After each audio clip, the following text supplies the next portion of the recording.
fils maa ngi lay nuyu. maa ngi lay sant. présenté wul si sa tur ak sa sant. maa ngi tudd Fallou Ndiaye dëkk Mbacké. doomu kan ak kan. doomu Ndey Diouf ak Cheikh Ndiaye sa Touba Darou Salam. di jàngee ban classe ban école. école EFA Darou Salam. ban classe ngay def. man C2 lay def. léegi solidarité. lañ bëggoon nga wax ñu si.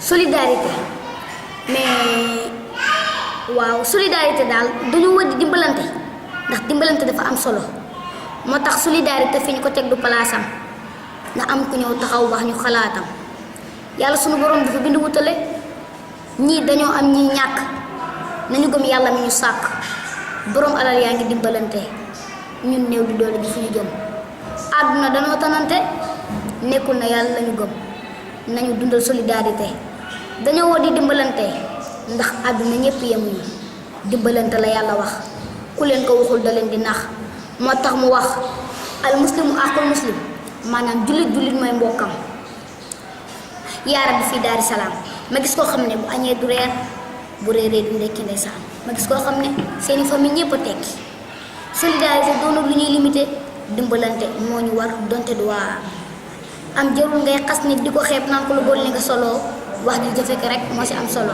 Sénégal di sunu gaal te ñun ñëpp ñoo ngi ci biir gaal gi nga la waay bu ko kenn xar ñaar te bu ko kenn suuxal nañ leen ko joow ci géeju mu baax ndax mu teere ji ci tefasu jàmm loolu laa lay may ci solidarité.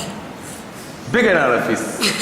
ay artiste lañu te kuy artiste lañu nit ñi nag dañoo tàmm booy def dara ci danga am baatu ginnaaw te kuy avancé ku nekk danga dégg lu nekk mais lu ñu dégg lu nekk dañuy muñ xam nga moo tax man asalaamaaleykum mbokki jullit yi ñoo ngi leen di nuyu commencé ko ci turu tuub bi te xam ne aar bi boo ci nekkee loo dégg nanga ko mu ñaale lu ne danga ko dégg waaye bindal sa ginnaaw bul faale boo ci teddee sa noonu yi ñooy jaaxle mais sa soppe yi nekkoon sa ginnaaw ñooy far baaxle kon groupe jàmm ñoo ngi leen di ñaanal fi ngeen bëgg a jëm yàlla na leen fa yàlla àggal ñoo ngi dégg ñu naan dinañ ëmbalante suñu biir sàmmal leen ma kàddu gi boobu ñu fi gis ab jël donte wax ju ñaaw ñoo ngi ko jël di ko teg suñu der nan lañ ko muñ te xam ne artiste du mel fi ñuy répété la ñuy fekk duñu sànni ay xeer mais ñun duñu leen topp ndax loolu day dekkal guerre sénégalais dafa mel noonu tàmm say daal la dagg doo dem mais ba baa àddina tukki kuy wax ak kuy jëf duñu yem loolu laa leen bayaat.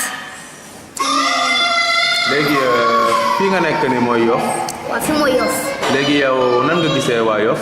waa Yoff c'est très bien li ñu def baax na trop seen festival neex na man nag c'est la première fois ma ñëw fi man Touba Mbacké laa dëkk c'est la première fois ma ñëw fi waaw mais damay sant ñi ma àndal bu baax waa Nouvelle Vision dama leen di santaat bu baax di sant Abdou Ndoye tonton Guèye mooy tonton Ablaye Guèye di sant Abdou Ndoye Cheikh la Gentleman ñii seetaan ma koolee ci xet maa koy sant kooku sama grand frère la ak ñoom Cheikh Dia ñoom Ndongo Guèye Tafa Mbaye di sant ñëpp di ko may suma yaay ak suma papa di ko may ñëpp di leen ko may yéen waa Sénégal TV.